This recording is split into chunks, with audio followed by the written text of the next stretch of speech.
बच्चों, मैं doctor KV. Singh, जनपद सिद्धार्थनगर, उत्तर प्रदेश से। आज मैं एडजेक्टिव से नाउन बनाना सिखाऊंगा। इसके पूर्व में एडजेक्टिव में ITY जोड़ करके नाउन बनाना सिखाया जा चुका है।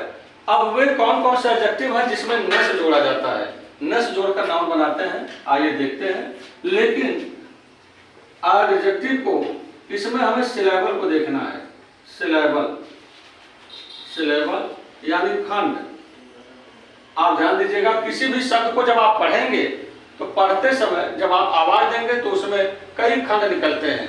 जैसे अगर लिखा है काइंडनेस, तो इसमें देख रहे हैं पढ़ते समय काइंड और नेस दो खंड निकल रहे हैं, तो प्रत्येक खंड को सिलेबल कहा जाता है। प्रत्येक खंड को सिलेबल। यहाँ हम चर्चा करेंगे, नस जोड़ने की बात हो रही है। नस उसमें जोड़ेंगे सर्वप्रथम जो एडजेक्टिव मोनोसिलेबल हो। मोनोसिलेबल मतलब एक खंड हो, उसमें दो या दो से अधिक खंड ना हो। जैसे काइंड है तो इसमें कोई खंड नहीं है, तो उसमें नस जोड़ते हैं तो काइंडनेस बनता है। लेकिन चर्चा ये हो रही है कि नस कब जोड़ेंगे। सर्वप्रथम पहले नस का अर्थ देखें। नस स्वर से शब्द विच्छेद किया जाता है, तो आप नस तोड़ें तो यानी और ES स्वर दो भागों में बढ़ता है, जोड़ते समय एक हो जाता है। अब नस में हम देख रहे हैं नी और एस बचा। अब नी का हम विचार करते हैं कि इसका अर्थ क्या है। संस्कृत व्याकरण में ता वर्ग में 5 अक्षर हैं, ता, था, दा, धा, ना। अब पहला अक्षर तीसरे में, तीसरा तीसरे में, या पहला अंतिम में बदलता है। ये संस्कृत व्याकरण का नियम है। पाणिनि का व्याकरण देखें। ता बनता है टी से और ना बनता है यन से। यन बदल जाएगा टी में, यन बदल जाएगा टी में, तो यन की जगह पर आप टी लिखें। अब वावेल है AEIOU। शब्द के अंत में अगर वावेल आता है तो ये बाएं तरफ बदलता है, लेकिन एक स्थान, तो ई बदल जाएगा ए में। ई की जगह पर हम ए लिखें। अब इसका हिंदी उच्चारण करेंगे तो ता मिलेगा। यानी नस का अर्थ क्या होता है? नस का अर्थ ता होता है। अब आप देखें, जैसे काइंड है तो काइंड का अर्थ है दयालु।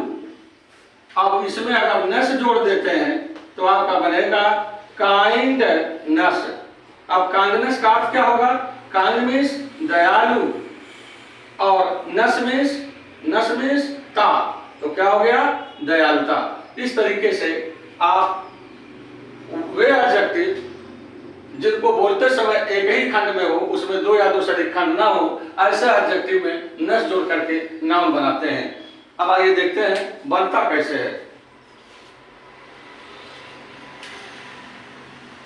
आप सिलेबल का ध्यान रखें। कोई भी शब्द उसको पढ़कर देखें, जब आपके मुंह से जो आवाज निकलेगा वह एक खंड में निकल रहा है कि दो खंड में कि तीन खंड में, उसी से पता चल जाएगा आपके बोलते समय। अब देखेंगे पॉइंट है इसका, जिस एडजेक्टिव का अंत D, T, N, Y से हो उसमें नस जोड़कर, क्या जोड़कर? नस जोड़कर नाउन बनाते हैं। नाउन बनाते हैं। जिस एडजेक्टिव के अंत में क्या आएगा? D या T या N या Y, ऐसे एडजेक्टिव में नस जोड़ देते हैं तो नाउन बन जाता है। अब एडजेक्टिव को देखें जिसके अंत में D आए, T आए, N या Y, इसमें हम क्या जोड़ेंगे? नस जोड़ेंगे। क्या जोड़ेंगे? नस। क्या जोड़ेंगे? नस।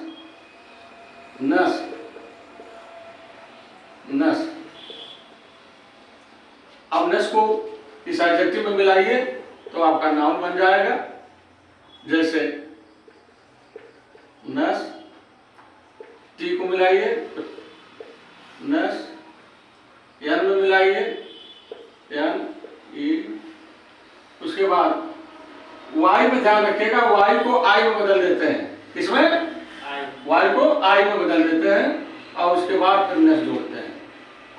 तो आपका इस तरह से एडजेक्टिव से नाउन बन जाएगा। उदाहरण देखते हैं, जैसे काइंड है तो काइंड में डी जुड़ा हुआ है तो नेस जोड़ दीजिए। तो नेस जोड़ेंगे, सॉरी कुछ एडजेक्टिव है उसमें नेस जोड़ेंगे तो क्या बनेगा? नाउन बनेगा। थोड़ा और क्लियर होगा इससे। जैसे काइंड है तो इसमें आप क्या जोड़ेंगे? नस जोड़ेंगे। काइंड में डी है तो मिलाइए तो क्या हो जाएगा? काइंड नस। काइंड मीन्स दयालु और नस मीन्स था, तो दयालु था। इस तरीके से काइंड है आपका। ब्रॉड है, ब्रॉड।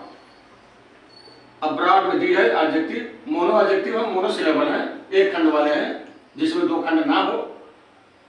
इसमें नस जोड़े तो आपका मिलेगा ब्रॉड नस। हैप्पी है, अंत में वाई है, आप नस जोड़े लेकिन वाई को आई में बदलिए तो हैप्पी और नस जोड़ दीजिए तो हो गया हैप्पीनेस। तो इस तरीके से हम देख रहे हैं कि सर्वप्रथम वे एडजेक्टिव जिनका उच्चारण करते समय उस एडजेक्टिव में केवल एक खंड हो, उसमें दो खंड ना होने पाए। जो अकेला हो, एक खंड हो, एक बार में पढ़ लें तो उसे मोनोसिलेबल वाला एडजेक्टिव कहेंगे। ऐसे एडजेक्टिव में कुछ पहचान भी आता है, जैसे डी टी एन यानी सॉरी डी टी एन और वाई, तो ऐसे एडजेक्टिव में नस जोड़ करके नाउन बनाते हैं। हमें विश्वास है आपके समझ में आ गया होगा। और अब एडजेक्टिव से नाउन बनाने की प्रक्रिया यही समाप्त करता हूं। अगले वीडियो में मैं आपको एडजेक्टिव से एडवर्ब बनाना सिखाऊंगा। ध्यान से आप पढ़ें और एक चीज इसका ध्यान रखें कि जो बच्चे 9-10 में हैं, 10 के बच्चे इस पर विशेष ध्यान दें, क्योंकि बोर्ड परीक्षाओं में ये पूछा जाता है कि काइंड का आइडेंटिफाई नाउन की पहचान करो। दे दिया जाएगा काइंडनेस, कुछ 2-4 शब्द और दिए जाएंगे तो बच्चा पहचान सकता है जिसके अंत में नस आया है तो वो नाउन है। या ऐसे भी पूछा जाएगा काइंड का नाउन क्या होगा, तो यह बनाना सीख लें, पहचान करना सीख लें। इसके साथ ही साथ कक्षा 12 में जो बच्चे हैं, 15 नवंबर से उनका इंटरमीडिएट की बोर्ड परीक्षाओं की तैयारी, कक्षा 10 की भी और कक्षा 12 की भी बोर्ड परीक्षा की तैयारी मैं कराऊंगा। और कक्षा 10 के बच्चे इसको विशेष रूप से ध्यान दें, और कक्षा 12 के जो बच्चे हैं इस वर्ड फॉर्मेशन को ध्यान में रखें, क्योंकि ऐसे नाउन को जब आप ट्रांसफॉर्मेशन चैप्टर पढ़ेंगे तो ट्रांसफॉर्मेशन में सिंपल सेंटेंस को कॉम्प्लेक्स में बदलना होगा। इसमें कॉम्प्लेक्स में बदलना होगा, तो इसमें वर्ड फॉर्मेशन की जरूरत पड़ेगी। इसलिए कक्षा 12 के बच्चे विशेष रूप से ध्यान दें, उनकी जरूरत है। ट्रांसफॉर्मेशन में, सिंथेसिस में भी उनकी जरूरत पड़ेगी। इसलिए इसका अवलोकन कायदे से करें और ध्यानपूर्वक पढ़ें। धन्यवाद।